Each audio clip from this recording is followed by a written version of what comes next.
Hello students. तो फिर कैसे हैं आप लोग?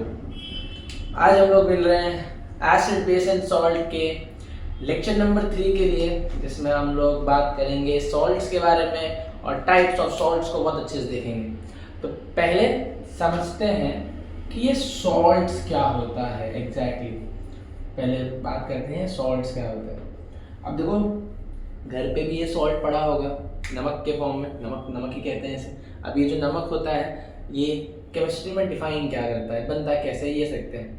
देखो, सॉल्ट की अगर बात की जाए तो जब भी कोई एसिड जब भी बेस के साथ क्या होता है, कंबाइन होता है। एसिड किसके साथ कंबाइन होगा? बेस के साथ कंबाइन होगा। तो यहाँ से ये बनाता है किसको? सॉल्ट को बनाता है और एक और चीज रिप्लेस करता है जिसको H2O पानी कहते हैं। अब एसिड हो गया, एसिड में सबको पता है कि H+ तो होता ही होता है और बेस में क्या होता है? OH- होता है। ये H जुड़ जाएगा किसके साथ? OH के साथ, और ये बना क्या देगा यहाँ पर? H2O का फॉर्मेशन कर देगा। अब बात की जाए एसिड में तो H+ के अलावा एक और क्या होता है? अनायन होता है। और बेस में क्या होता है? कटायन होता है। तो ये अनायन जब कटायन के साथ मिल जाएगा तो क्या बना देगा? एक सॉल्ट बना देगा। चलो आओ एक सिंपल सा एग्जांपल लिया जाए। अगर मैंने HCl सबको पता ही होगा क्या होता है ये अगर किसके साथ जुड़ेगा? NaOH के साथ जुड़ेगा।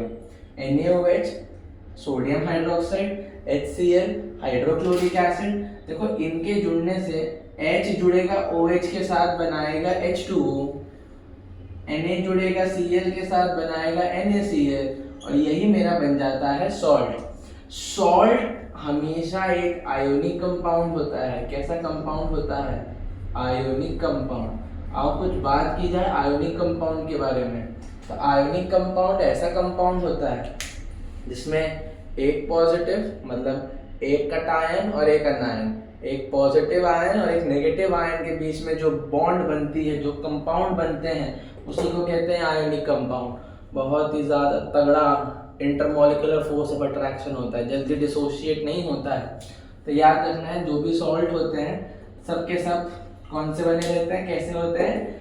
आयोनिक कंपाउंड होते हैं और आयोनिक बॉन्ड से बने हुए रहते हैं। तो सॉल्ट एसिड और बेस जब भी जुड़ता है किसका फॉर्म करेगा? सॉल्ट का। क्या बनाएगा? पानी। एसिड का H+, बेस का OH- जुड़ के बनाएगा वाटर। एसिड का एक अनायन, बेस का एक कटायन जुड़ के बनाएगा सॉल्ट। और वो कंपाउंड कैसा होगा? Ionic compound. अब आगे अगर बात करें टाइप्स ऑफ सॉल्ट देख लेते हैं। टाइप्स ऑफ सॉल्ट, चलो आओ।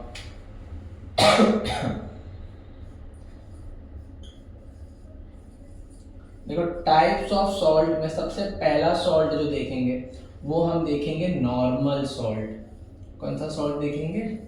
Normal salt. अब देखो, नॉर्मल सॉल्ट मतलब क्या होता है? अब एक सिंपल सी बात करूं तो नॉर्मल सॉल्ट अगर बनाना है तो अगर जब हम कोई भी स्ट्रॉन्ग एसिड को एक स्ट्रॉन्ग बेस के साथ ज्वाइन कर देते हैं, एक स्ट्रॉन्ग एसिड किसके साथ कंबाइन हो जाएगा? स्ट्रॉन्ग बेस के साथ। या फिर एक वीक एसिड किसके साथ ज्वाइंट हो जाए? वीक बेस के साथ। एक सिंपल सी बात की जाए, चलो अगर मैंने HCl को किसके साथ जोड़ा? NaOH के साथ जोड़ा। सबको तो ये याद हो ही चुका होगा, सबने याद कर भी लिया होगा। NaOH किसके साथ जुड़ रहा है? HCl। क्या ही बनाएगा? NaCl और H2O।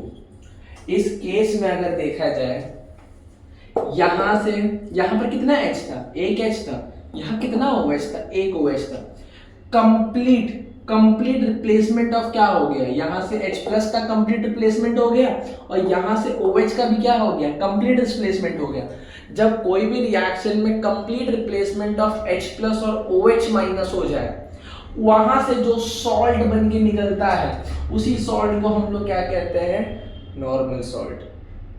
बहुत ध्यान से याद रखना, जब कोई भी केमिकल रिएक्शन में कंप्लीट रिप्लेसमेंट लिखते हैं, कंप्लीट रिप्लेसमेंट ऑफ क्या हो जाए?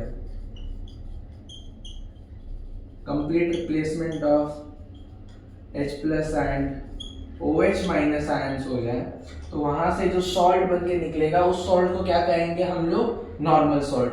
अब ये जो नॉर्मल सॉल्ट है, बस इतना याद रखिएगा, नॉर्मल सॉल्ट आप बना सकते हैं किसके बीच में रिएक्शन करके, जब कोई भी strong acid and strong base, कोई भी स्ट्रॉन्ग एसिड और स्ट्रॉन्ग बेस के बीच में रिएक्शन हो जाए तो वो सिंपली मुझे क्या बना के दे देगा, एक नॉर्मल सॉल्ट बना के दे देगा।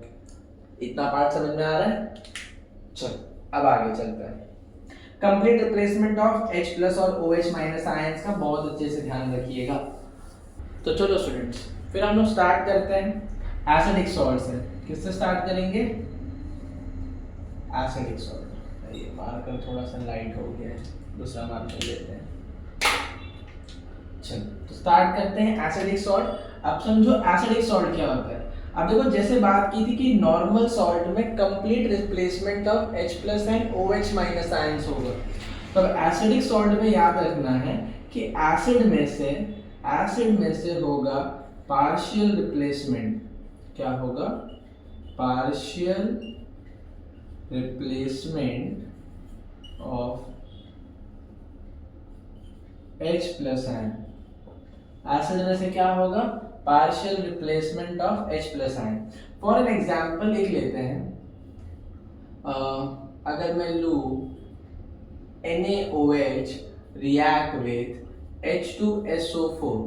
अब अगर मुझे एसिड में से पार्शियल रिप्लेसमेंट करवाना है। पार्शियल रिप्लेसमेंट मतलब अगर यहाँ पर 2 H प्लस है तो इनमें से कोई एक ही H प्लस रिलीज होगा और एक H प्लस सॉल्ट में जाके अटैच हो जाएगा। मतलब अगर मैं यहाँ से एक सॉल्ट बनाऊं NaHSO4 और यहाँ से मैं देखूंगा एक H निकल गया, यहाँ से एक OH निकल गया जो यहाँ पे वाटर का फॉर्मेशन कर देगा। अब अगर मैं इस सॉल्ट को देखूं तो क्या इस सॉल्ट में पहले से एक H प्लस है और इस H प्लस की होने की वजह से ये H प्लस इस सॉल्ट को कैसा सॉल्ट बना देगा? एसिडिक सॉल्ट बना देगा।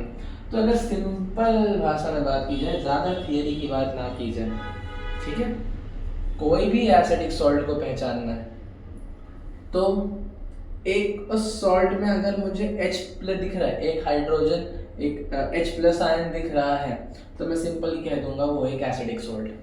कई जगहों पे मैं तुम ये भी चीज़ देखोगे कि अगर मैंने स्ट्रॉन्ग एसिड को एक वीक बेस के साथ रिएक्ट कर दिया तो वो भी मुझे क्या बना के देगा? एक एसिडिक सॉल्ट बना के देगा। याद रखना, स्ट्रॉन्ग एसिड को किसके साथ रिएक्ट करना है? स्ट्रॉन्ग एसिड रिएक्ट होगा किसके साथ? वीक बेस के साथ रिएक्ट होगा, तो वो भी मुझे एक एसिडिक सॉल्ट बना के देगा। बट सिंपल जो तुमको याद रखना है वो क्या होगा? Partial replacement of H plus ion. अगर कोई भी एसिड में से partial replacement of H plus ion हो रहा है तो वहां से जो सॉल्ट बन के निकलेगा वो एसिडिक सॉल्ट ही होगा। बस इतना याद रखो, ठीक है। एक एग्जांपल और ले लिया जाए, KOH, बड़ा प्यारा, क्या नाम है इसका? Potassium hydroxide. चलो रिएक्ट कर दें किसके साथ? H3PO4 के साथ। चलो अगर मैं मान लूँ यहाँ से एक H प्लस निकल गया, ठीक है, OH के साथ जुड़ के वाटर बना दिया। अब यहाँ से जो बनेगा KH2PO4, देख रहे हो यहाँ पर कितना H प्लस है? यहाँ पर एक H प्लस दिख गया। अब इसका नाम क्या बनेगा? Potassium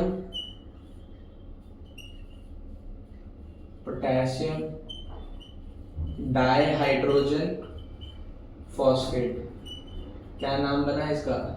potassium dihydrogen phosphate. ऐसे ही अगर मैं एक एग्जांपल और ले लेता हूँ, चलो एक एग्जांपल और लिया जाए। चलो इसी KOH को मैं अगर वापस H3PO4 के साथ रिएक्ट करवाऊँ तो चलो अब अगर मैं यहाँ से दो H प्लस आयंस को रिलीज कर दूँ और एक H प्लस आयंस को यहाँ पे रहने दूँ तो ये क्या बना के देगा? KHPO4, potassium hydrogen phosphate. अब यहाँ से कितना H प्लस रिलीज हुआ? यहाँ से दो रिलीज हो गया, एक यहाँ पर बच गया। ये मुझे क्या बना के दे दिया? Potassium hydrogen phosphate. तो बस इतना याद रखना है कि अगर कोई भी सॉल्ट में मुझे एक H प्लस आयन दिख रहा है, तो मैं सिंपली उसको कह दूंगा कि वो मुझे कैसा एक सॉल्ट बना के दे रहा है, एसिडिक सॉल्ट बना के दे रहा है। ज़्यादा दिमाग पे स्ट्रेस मत डालना, ठीक है। चल अब आगे बढ़ते हैं। Basic salt, basic salt, basic salt. Acidic, acidic में क्या हो रहा था, एसिडिक में क्या हो रहा था, partial replacement of H plus ion. तो फिर बेसिक में क्या होगा, क्या होगा बेसिक में, एक बेसिक सॉल्ट में क्या ही हो सकता है।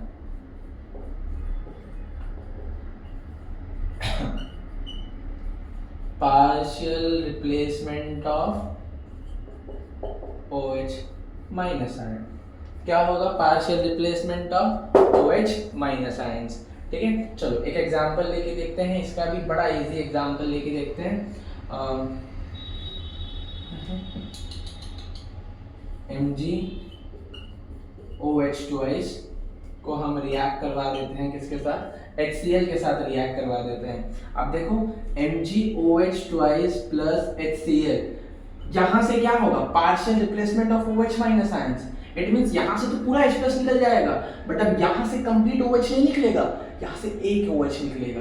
अब एक तो OH निकल गया, H के साथ जुड़ा क्या बनाएगा, वाटर बना देगा। अब एक यहाँ पे Mg बच गया, Mg लिख दो। एक कौन बच गया, OH, OH लिख दो और Cl। अब ये क्या बना दिया, क्या बना दिया, ये मैग्नीशियम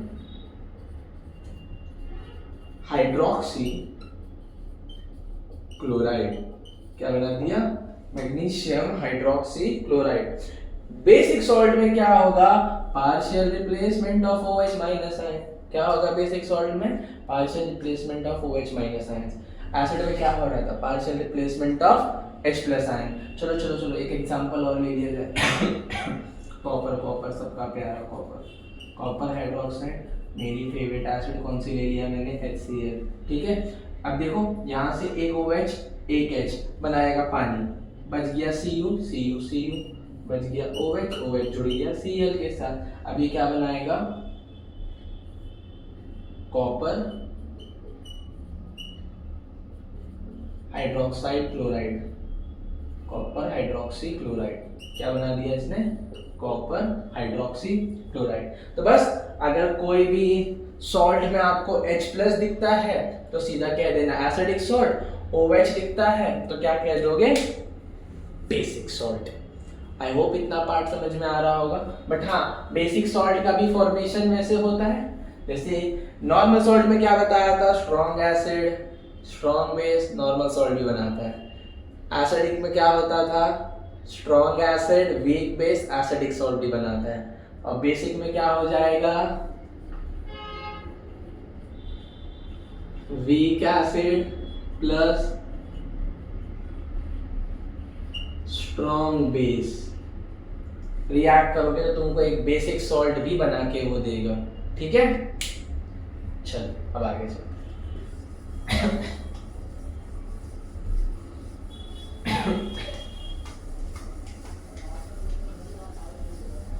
एसिडिक सॉल्ट में एक पॉइंट और ऐड करना चाहूंगा, थोड़ा सा याद रखना। देखो कैसा होता है, हम एसिडिक सॉल्ट में कहते हैं कि वही एसिडिक सॉल्ट बना सकते हैं जहां जो partial replacement of H plus ions का करें। बट अगर कोई ऐसा एसिड जिसमें सिर्फ एक ही H प्लस आयन है, तब तो वो एक्वस सोल्यूशन में या न्यूट्रलाइज होने के बाद तो अपना एक H प्लस दे ही देगा। तो इसका मतलब अगर कोई मुझे एसिडिक सॉल्ट बनाना है तो मैं उसको मोनोप्रोटिक एसिड के साथ तो नहीं बना सकता हूँ। अब मोनोप्रोटिक एसिड मतलब एक ऐसी एसिड जिसमें सिर्फ एक H प्लस हो। मैं बात करूँ अगर HCl की, तो HCl में सिर्फ एक H प्लस है। मैं बात करूँ HNO3 की, तो इसमें भी सिर्फ एक H प्लस है। तो मतलब ये एसिड एसिडिक सॉल्ट्स का फॉर्मेशन नहीं करते हैं, ठीक है। इनको हम लोग कहते हैं मोनोप्रोटिक एसिड। तो याद रखना, मोनोप्रोटिक एसिड एसिडिक सॉल्ट का फॉर्मेशन नहीं कर पाएंगे। कौन कर पाएगा, वो एसिड कर पाएंगे जिनके पास जो एक्वस सोल्यूशन में एक से ज़्यादा H प्लस आयंस को रिलीज करते हैं।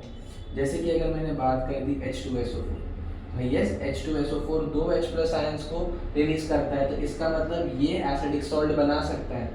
H2SO4 के बाद H3PO4, अगर मैं H3PO4 की बात करूंगा तो यस ये क्या होगा, ये डाइप्रोटिक होगा, ये ट्राइप्रोटिक होगा, मतलब ये दो H प्लस आयन रिलीज कर रहा है, तो ये कितना कर रहा है, तीन H प्लस आयंस कर रहा है, तो ये एसिडिक सॉल्ट बना सकते हैं। ये होंगे डाइप्रोटिक और तीसरा होगा ट्राइप्रोटिक। ठीक है, चलो अब आगे चलते हैं।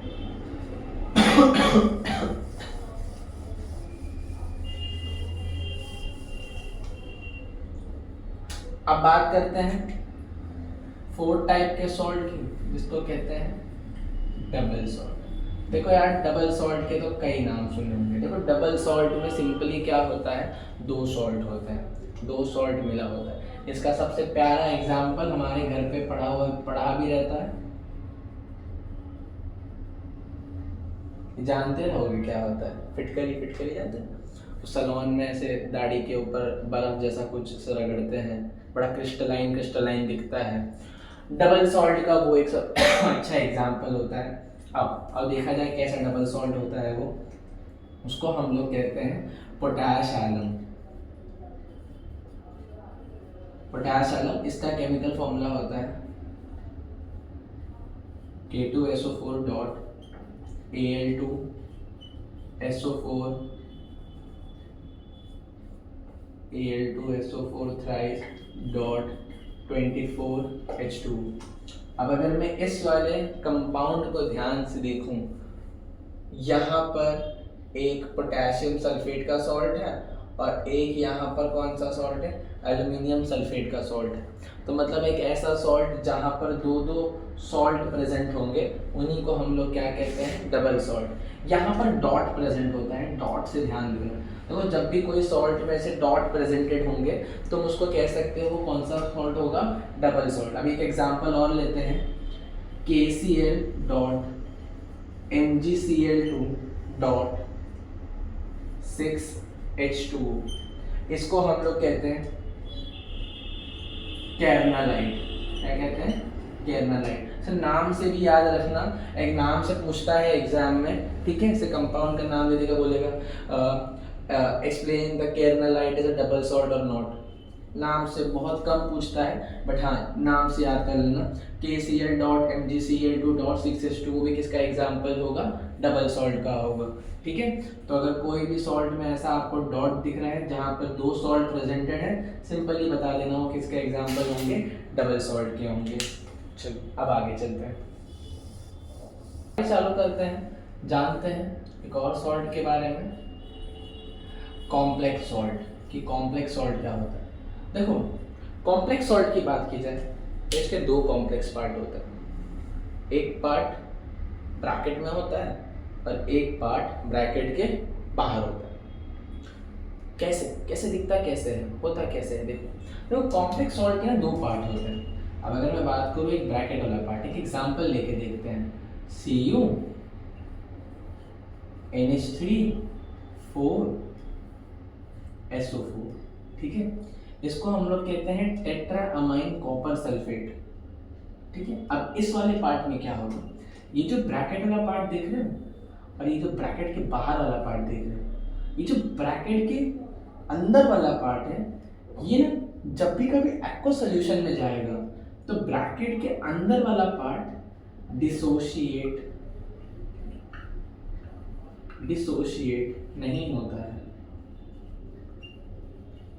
और ये जो ब्रैकेट के बाहर वाला पार्ट होगा ये कंप्लीटली क्या हो जाएगा, एक्वा सॉल्यूशन में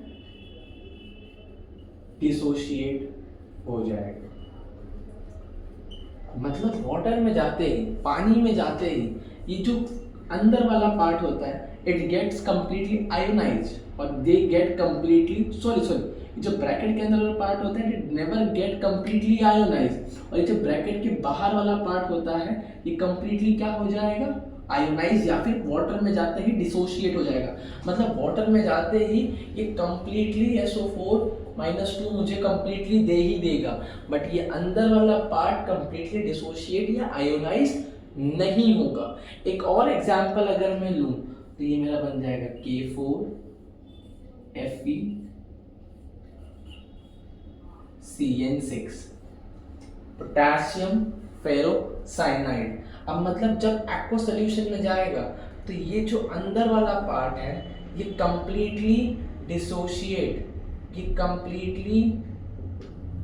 डिसोशिएट नहीं होगा, और ये जो बाहर वाला पार्ट होगा ये मुझे कंप्लीटली K4+ दे देगा, बट अंदर वाला पार्ट नहीं देगा। इस चीज को याद रखना, ठीक है। एक कॉम्प्लेक्स सॉल्ट में जो ब्रैकेट के अंदर वाला पार्ट होता है वो कंप्लीटली आयोनाइजेबल नहीं होता है, और जो बाहर वाला पार्ट होता है वो कंप्लीटली आयोनाइज होता है।